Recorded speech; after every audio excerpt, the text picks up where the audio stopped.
હથિયાર રાખવાના શોખીન ઇસમને રાંદેર પોલીસે બાતમીના આધારે ઝડપી પાડ્યો છે।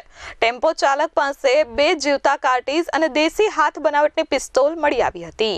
સુરતની રાંદેર પોલીસે સુકન સોસાયટી 3 રસ્તા પાસેથી ટેમ્પો ચાલકને ઝડપી તેની પાસેથી દેશી હાથ બનાવટની પિસ્તોલ અને 2 જીવતા કાર્ટીજ કબજે કર્યા છે।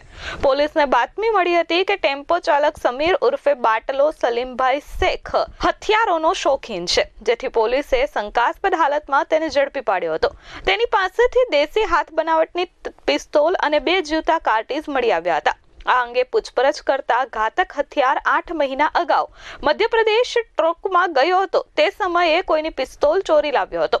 પોતાને હથિયાર રાખવાનો શોખ હોવાથી પિસ્તોલ લઈને સુરત આવ્યો હતો। આ હથિયાર પકડાઈ જવાના ડરથી વેચી દેવાની ફિરાકમાં તે ફરતો હતો। હાલ રાંદેર પોલીસે તેની ધરપકડ કરી કાયદેસરની કાર્યવાહી હાથ ધરી છે।